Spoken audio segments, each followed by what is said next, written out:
Welcome, everybody, back to the Fusion Podcast. It has been a month of Sundays since I've been here. Really excited to be back. We've been building like crazy, and honestly, I just didn't have time for it, but I started to make time. So, I reached out to the community. I said, "What do you guys want to hear? Who's the first guest back when I come back with the Fusion Podcast?" And Tim Tully, you are a man of great request. People have been beating down my door for me to get to talk to you. So welcome aboard, Fusion. Glad to be back. So Tim, tell us a little bit for those that are out there listening that don't know a bunch about Zelcore. Tell me a little bit about yourself. I've been with Zelcore for about 18 months now. Prior to that, 30 plus years in, I guess now we call it traditional finance. Didn't feel that way back in the day, I guess, right? But we refer to it as legacy finance, but that's yes, okay. yes. But some of the biggest custodians in the world, Bank of New York, Mellon, State Street, T. Rowe Price, a lot of different roles in there. But running really big businesses. It's been a great 18 months here. I really am excited about crypto, but I'm really more excited about Web3, right? I mean, we have a tendency to jump right in and talk about crypto, but I met with a company today, I'm sure we'll get to talk about it later, that is using NFTs for what I think is going to be explosive is, tickets for live theater events and concerts and sports and events. So there's a lot of things happening in the blockchain, and I'm really excited about what we can do there. So it sounds like you spent the first part of your career working for the evil empire. I got my little Death Star back there. They were building that. Okay, no, I'm just kidding. I'm funny around. But what is the biggest difference you see between working for some of the big players in the space, like a Fidelity or somebody like that, and now you're working for Zelcore? What's the biggest compare and contrast there? I think one of the things, I for the later part of the 90s, I was at T. Rowe Price, and we were scaling a business that was, now it's probably, I don't know, $800 billion in assets. At the time it was 65 billion.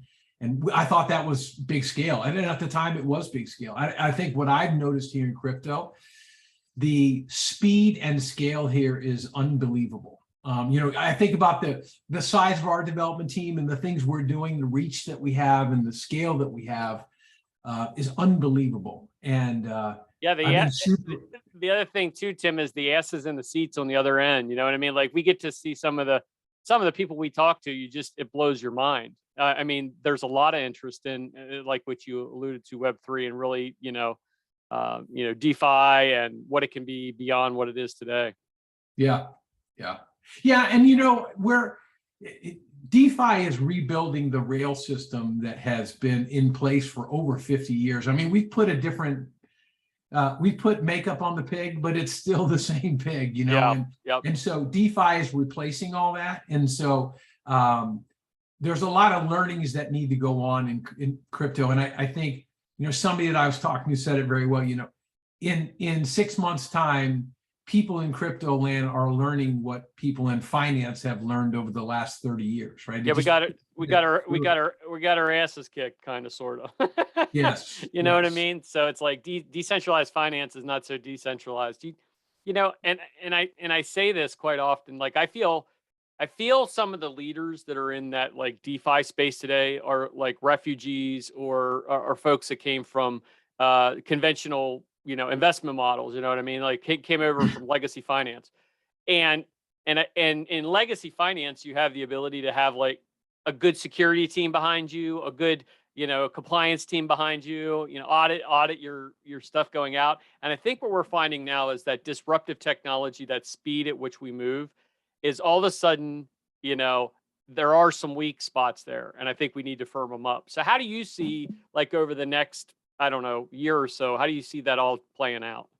I think when I first got in here and I was really going down the rabbit hole of crypto, and frankly, the issue of decentralized versus centralized, one of the things that I said is, we're going to have a run on the bank scenario. And I think that's good for the industry, right? Because it exposes there's a lot of centralized organizations that are, you know, DeFi or decentralized or crypto with a mask, right? And they've been unmasked in the last 90 days when you think about, you know, Celsius and Voyager and 3AC and all of these kind of things where, you know, they weren't decentralized, right? They were really centralized, so I think what we're going to see is we're going to revert back to the ethos of where a lot of this started, right? Which is over collateralized, very secure, on chain. I'm going to say that a lot. I think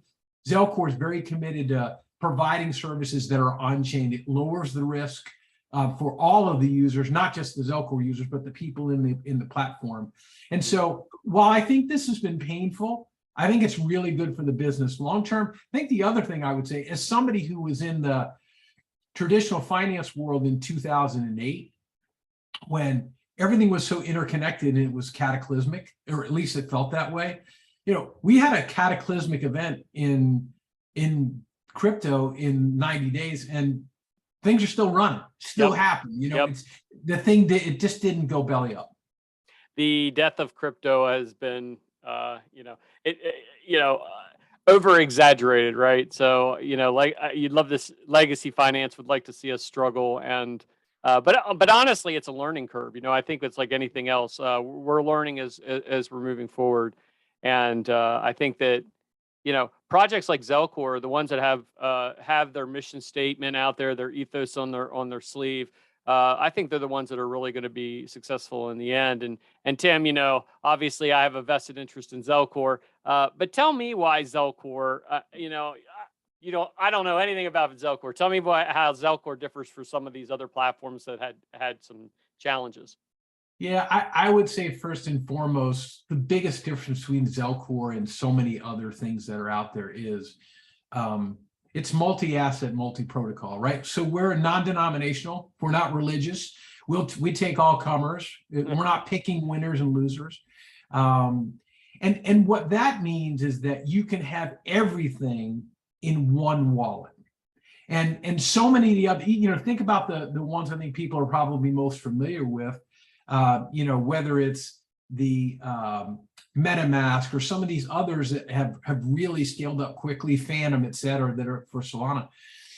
They're great, and they have a lot of users, but they are really single purpose, right? And that's not what this is supposed to be about. You're supposed to be able to have you're supposed to be able to not worry about, oh, what's my wallet for that and what's my wallet for that. Like, I can't tell how many people I run into, really smart people in the industry, even crypto people. And I was at Consensus in Austin, and people were presenting, and they were like, oh, I have 12 or 13 wallets. How do you manage that? I don't know how you manage that, and I don't know how you stay safe in that world. And I think the other thing that the reason why we will be advantaged over others is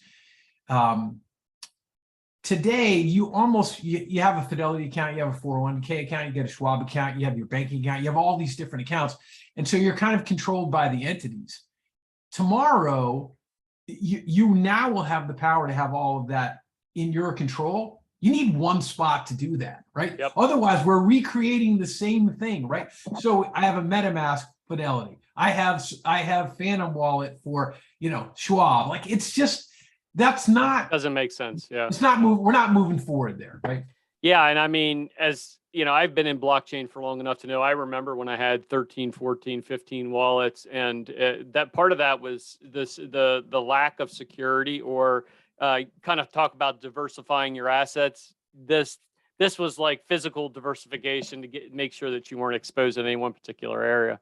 So, and I mean, really, honestly, that's why Zelcore was born. When the team sat down and we started talking about Zelcore, that was at our hearts. We wanted to make sure that folks they had a user interface that was seamless. It felt a lot like conventional legacy finance, but it had all the trappings of blockchain security and privacy, that self-sovereign piece, and that's exactly what Zelcore has turned out to be. So.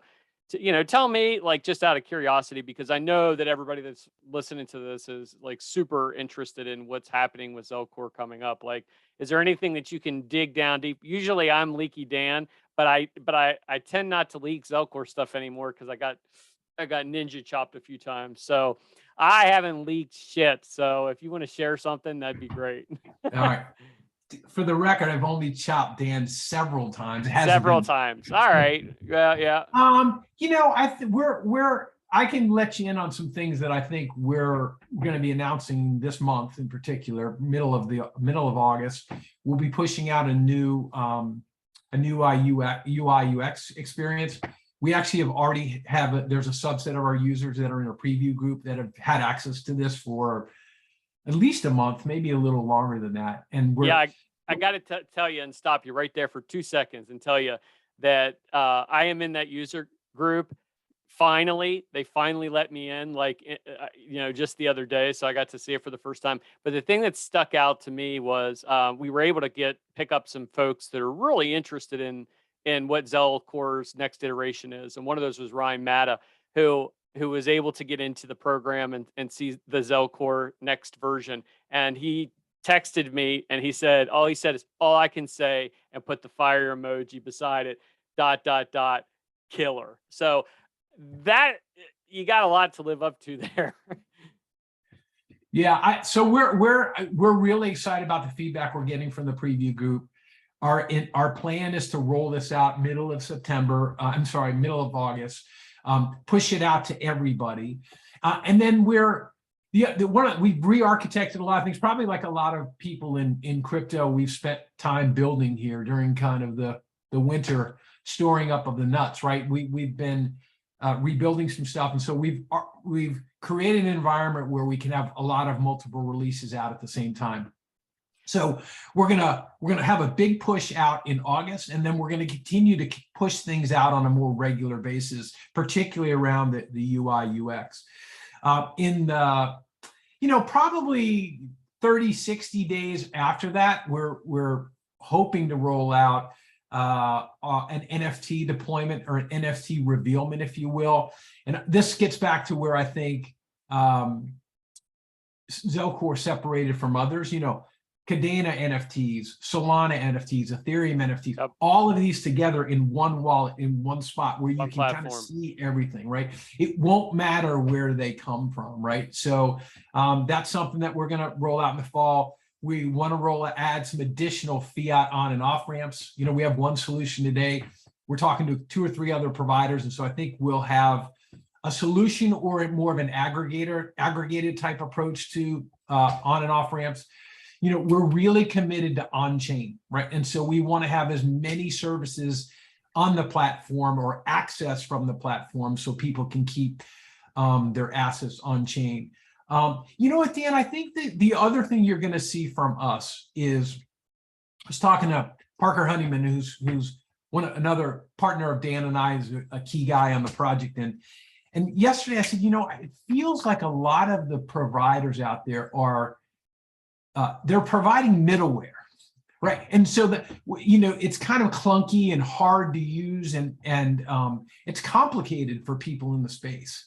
And we're trying to provide a simplified, consistent interface to all of those things. So I talked about NFT revealment. We'll have a dApp revealment, kind of pulling it all together across protocols so that you don't have to worry about, how do I stake in this protocol, but it's different from this protocol. Zelcore will kind of normalize it from you across the different protocols. It's almost like a marketplace across the board. So like it doesn't really matter what platform you're developing on. You're bringing it back to center. So and I wanted to bring up too, because I think it's super unique the way that Zelcore has taken the approach. Somebody said to me the other day, they're like, "What the heck is Zelcore working on? They've been so quiet." And in reality, you guys are in full out, bull run, build it all mode. And but I think the thing that differs is you're taking a lot the stance of being more pragmatic and more inclusive of the users of the platform.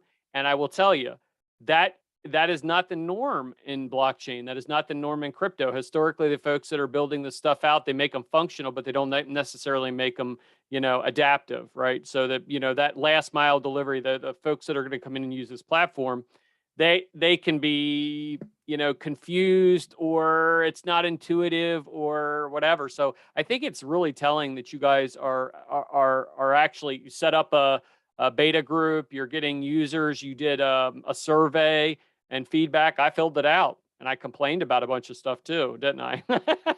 So you know what I mean? Like that's the kind of feedback that makes a better product, a superior product. And I think personally, like what you've seen with FTX gobbling up, Celsius and all these different pieces, where whether they did or didn't, you're starting to see like this consolidation from, I would argue that what FTX is doing and what they look like looks a lot like what legacy finance is doing, right? And it's built like legacy finance. So it's really unique to see Zelcore continue to keep championing that decentralization, that, not your keys, not your crypto mantra, even in like this, whirlwind, this shitstorm that's going on, right? And everybody's like, how can we keep this from not happening again? How can we get more back to like centralized platforms? And Zelcore is like, yeah, we're not doing that. We're going to keep iterating and moving on. So it's really refreshing to see that. Dan, you know what I would add to that? In lieu of regulations, people will do whatever they want, right? And so I think that's one of the things that we've seen, the whole Celsius example in particular, right? Mm-hmm. Rehypothecating of assets, which is exactly what went on in traditional finance, but there were a lot of regulations and backstops in there to protect the individuals. That's not the case here. To your point, I think without regulation, we're going to continue to have this stuff happening, which is why we really believe in decentralized, where you have control of your assets and you can decide where to put them and protect them, right? And and I think I'm a huge believer that long-term regulation is very good for everybody. When everybody knows what the speed limit is, you can drive within there, and then you drive faster cars, right? You build a Tesla, you build these other things, but it all gets back to what the rules are, right? And so while that's all kind of unwinding, we're trying to set you up so that you can be decentralized, you can be controlled, but we're future-proofing you for when those rules do come in. Yeah, I mean, regulatory compliance doesn't mean you're giving up. It just means you're trying to almost project what the market's going to look like, what the regulations are going to look like, and then build appropriately. I mean, self-custody platforms are going to look different than custody-based platforms, so it's going to look a little bit different. But if you can build it so you can future-proof it, I think that's the best way to go. And it sounds like you guys are well on your way to doing that, and that's important. So for me, for a strategy, like I always look like a genius, because I go and I find these, cool things and bring them back, and I give them to you guys, and you guys then spin it out and start to, add it to the platform. Tell me, like, from a trend standpoint, what do you see in, obviously we're in a bear market. Obviously we have some, some challenges. What do you see in holistically overall? What's your impression of, the state of the union, so to speak? Yeah, I think we're going to continue to see let me, the genesis of Zelcore was Flux, right? And so when you think about Flux, decentralized, kind of distributed computing, edge computing, if you will, right? You have all these roles that are in there. You have a miner, you have node operators, right? You have investors, right? You have all these different things, and now you have an XDAO, right? And I think as blockchain matures, there are going to be more roles that come in, if you will, in the environment. And Zelcore is going to be that it's going to be that gateway for the ecosystem and the participants in their different roles and their ability to have access and control that stuff. So I think we're going to, as things are maturing very rapidly, right? We're going to have more roles come up. And so you're going to need a platform like Zelcore that interfaces there. I think where we're headed to faster is, all right, so let's get round 2 of DeFi, right? How do we get back to safe yield? And all of these things. How does all this happen? How do we get smart contracts? We just had there was a huge hack on a bridging solution, right? How do we get back to more interoperable things? Again, without continuing to harp on Zelcore, look, when you have all your assets, we've got the interoperability. We've got solutions like parallel assets and with partners like Flux that can allow you to have that interoperability without having the bridging solutions, right? We've got smart contract capabilities in there, and we've got partners like Cadena that use Pact, and so we're going to be looking at a lot more of how do we enable more smart contract stuff, both within Zelcore and other protocols. Yeah, matter of fact, I gave an interview today, and that specific topic came up, and they asked about that breach, and they said, "How can we prevent it from happening in the future?" I said, "Well, you stop building on Solidity." I mean, to me, it's a fractured ecosystem. So something like Pack and what KDA is doing, and their other platforms as well, and then run that shit on Flux, man. Like get to the next iteration of not like Web 2.5, but Web 3.0. You know what I mean? And DeFi will make its next iteration 2.0 as well. So that's very interesting. So I got to put you on the hot seat because I like to throw things out every now and again, because one of FTX just recently announced that they're going to do stocks. So they're going to do stocks. Like, so I know you're laughing because I said I wasn't going to give you any tricky questions. So when do we get to see stocks inside of Zelcore? So, for those of you that don't know Dan, he's a hammer and he's always looking for a nail. And this is his latest nail. I want to see it, Tim. Come on, man. I think what you're going to see is FTX is moving really quickly to tokenize a lot of assets. And that's what they're going to do to equities, right? I think you're going to see that first, more than, because what they're doing is they're providing traditional finance. It's not all that different from what a Robinhood is doing or some of these other companies, right? Which they may buy or are in talks to buy. I think. So, but I think where it comes into blockchain is the tokenization of these assets, and I think that'll happen fast, right? Will it happen in 6 months? No, but I think it's in the planning horizon of 5 to 10 years, probably closer to 5, right? And then all of that stuff will come together. It'll come together at the same time of real estate and physical assets, entertainment, EMR, and you name it, and insurance and healthcare, and there are places like Estonia. We have a good partner, Coin Metro, in Estonia, and all of their healthcare records are digitized, right? So easy to have all that stuff on the blockchain and have access to it. So all that stuff is coming, and it's all going to be on the blockchain, and this is why I get really excited about Web3 and Zelcore. We're that place where you'll come, and it doesn't matter what your role is. Getting back to what I just said a minute ago, we'll be able to manage all of those roles for you and all those assets for you in one secure spot. Yep. And to be fair, I was actually listening to your podcast this morning on, was it Forbes did it? Forbes podcast. And you actually brought up tokenization of stocks, so you did it to yourself. I listened to that, and I had to bring it back here again. So it won't be before the end of the year on Zelcore, Dan. I know that. All right. Well, I can keep wishing. A guy can wish, right? So if anybody's listening now and you want to hear a really good podcast specifically around how Web3 is going to impact traditional finance, legacy-based finance, Tim did a great podcast today. I enjoyed listening to that. So go out there and check it out.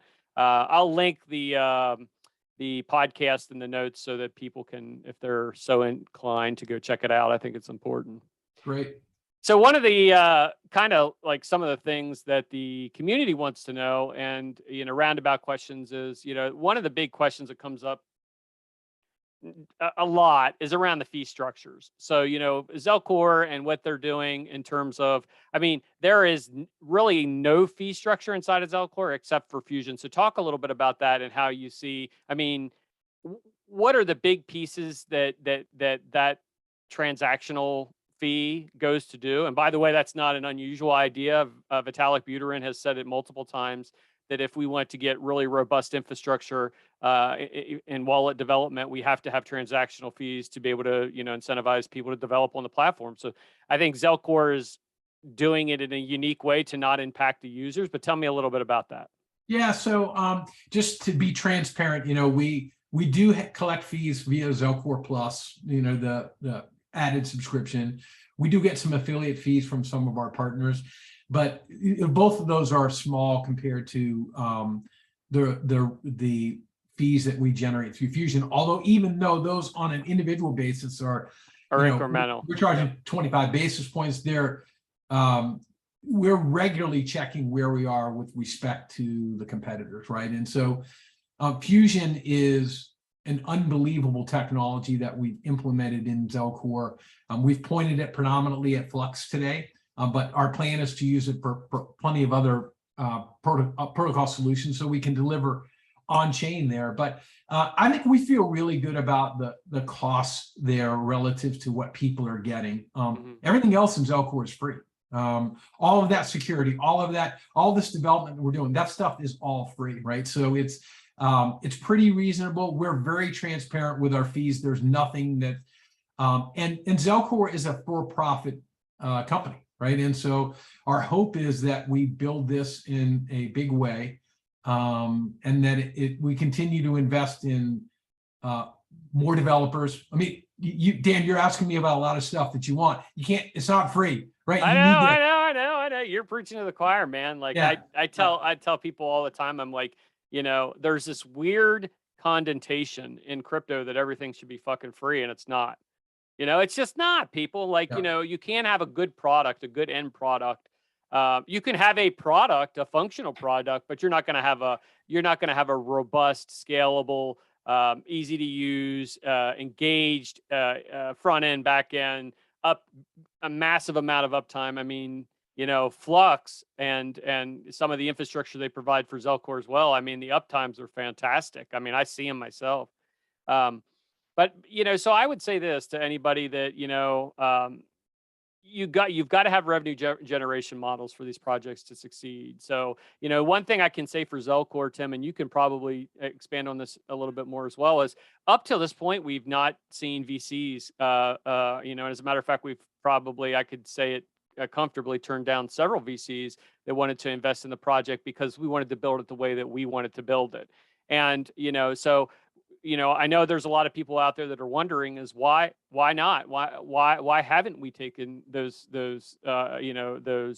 investors, and why haven't we built it out even faster? Although I don't think you can go faster than what we're going right now. And I think it's one of those things where more money, more problems. I mean, we're building it effectively. We've created an awesome, revenue generation model, and we've been able to attract new talent, very good talent to the project. So it's almost like, we have a joke in the development world: what one dev can do, 10 can do worse. You know what I mean? Like, Like they don't always work hand in hand. More money doesn't always give you a better product. So if you want to mention something about that. Yeah, I think, raising money externally is in our future for sure, right? I mean, we've got some really big plans that we want to expand our reach and capability set. I'm really hoping, for example, we're going to have a big announcement of a huge addition to our development team in the month of August. I'm really excited about that. It's a good one, guys. It's a good one. Yeah, I'm really excited about that. And there are other people that we have a great team we want to add to the team.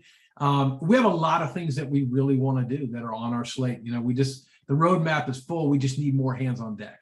And we're to your point, we've been smart about who and the type of people that we add. But raising money is in our future for sure. And it will expand our reach and our speed to market. And we're going to do that when the time is right. So I'd be remiss not to ask this question as a segue from that one. And that is, hypothetically saying we're raising money, does that change our ethos with the project at all and what we're doing? Absolutely not. We're committed to Web3. And the ethos of Web3 is a decentralized approach where the individuals have control of their access and their future, and most importantly, their assets, right? But let me be clear about one thing. We really believe that we're going to live in a hybrid world of centralized and decentralized. And to me, the best example of that is when the shit was hitting the fan, particularly the Terra Luna side. If we were all depending on decentralized, what you would have is everybody pulls back. and then there's no liquidity in the marketplace. So you always need to have centralized entities that are there to weather the storm. So we believe that they will always be those, but we will always be the ones supporting decentralized, and we'll give you access to both. Back to the kind of non-denominational comment, if you want to execute and centralize, we'll empower and enable that. If you want to be decentralized, we'll do that too. But we're very committed to the decentralized approach. It's why we, our greatest partner is Flux, our sister company is Flux. Their ethos is to decentralize. We strongly believe in that, and always will. Yeah. Yeah, and I gotta agree with you. I've kind of been preaching that we're not the maximalists in the sense that legacy infrastructure goes away. No, I think what Web3 and DeFi and decentralization brings to the table is a yin to their yang, and I think that's super important. I mean, I envision a world where Zelcore, I can access my my assets, maybe have my NFTs there. Everybody knows I love NFTs, so I got a ton of them. No, but the other thing as well, I could envision where eventually we could see an API integration with someone like Fidelity or Schwab, where you can see your actual Schwab account or your Fidelity account right inside of one portfolio, one platform. You're always going to get back to those stocks, aren't you? Yeah, I'm driving. No, but I think it's really it's a microcosm of a bigger thing. Like, it shows that we're not pinned in to any one particular technology, whether it's legacy or decentralized, DeFi, fintech, whatever you want to call it.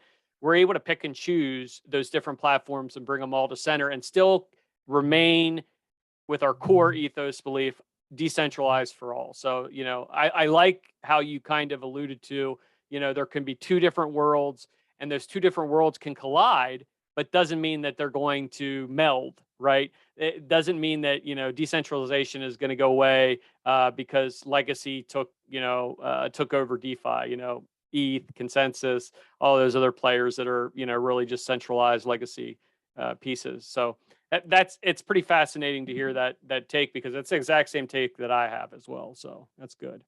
Yeah. So, you have an audience, we got a couple minutes left here to kind of touch base, tell the audience, these are avid miners, traders, rabid Flux fans as well are in here, and I mean a little bit of everybody. So tell them something that you would like, because I know you do a nice little update for us all the time to keep us updated. So what would you like to update them if they were sitting right in front of you? Well, I think what I would say is the team would tell you that one of my shortcomings is my lack of patience. No. If you would like to see things faster, trust me, nobody would like to see them faster than I would. Right? Amen. So yep. I think we've taken a step back to shore up the foundation so we can go faster in the future, right? And are surrounded by a lot of people like Dan and others that have had a long technology career and have used those learnings to make sure we have the right processes in place, et cetera, so that we can do that faster, particularly as we add to the development team. So I think you're going to see a lot more from us faster. I think you're going to see a lot more human-centered design. We're really committed. Like, I feel really strongly about this. The fact that, and don't get me going on the whole web interface piece, right?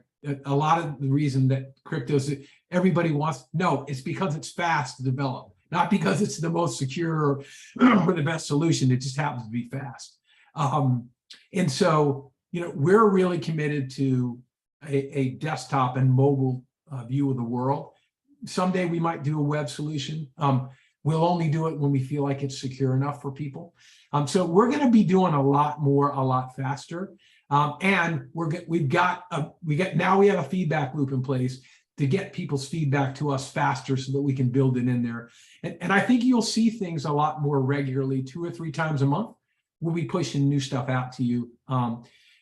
Everybody's been great fans of ours and great partners. We really appreciate the 500,000 some odd partners that we have and people that are using our app. And there's a lot more cool things to come. And Web3, we're positioned so well for Web3. There's a lot of really bright days ahead for the company. Yeah, and I couldn't agree more. And I think part of what I'm taking from what you're saying as well, and I think one of the things that we champion is kind of build that framework so we can move very quickly. So I think, I could, and I don't think I'm speaking out of turn here when I say that you're going to see an influx, no pun intended, of additional assets, as well. So we're still at our heart a multi-asset platform as well. So Yeah. I think you see a lot more assets coming in a lot quicker because we've built the framework appropriately. Yeah. So Hey, Dan, that's a great point, right? We almost, it's a given, right? We support over 60 blockchains. And so you can do the math about the forks and coins and tokens that are on there. And I don't talk about that enough, right? But that is such a differentiator between so many other platforms. 1 million tokens. It's a lot, man. It's a lot of tokens. And it really is impressive. Some of the numbers I picked up just in our, you mentioned, 500,000 plus, users. But the thing that blew my mind was that we were at like, what I want to say, was it 2.2 million unique addresses? Over 2.5 million wallets. 2.5. Right? That is insane, and that's a testament to these projects as they come on. I mean, you saw what happened with the Cadena ecosystem and all these different ecosystems. Once we add them to the platform, you're going to see one coming up in the future too. That's really going to be a big one as well. So, I think the nice thing about Zelcore is they can reach out to other communities and be like shepherds to bringing them back to, a central platform like Web3 with still having that underlying, decentralized ethos, which is, I think, huge. All right. Well, Tim, I appreciate you coming on today. You want to give us just a little rundown of how people can get a hold of you, where they can follow you at, and then thanks again for coming on, man. No, my pleasure. Hey, best way to follow me is Tim Tully Jr. on LinkedIn.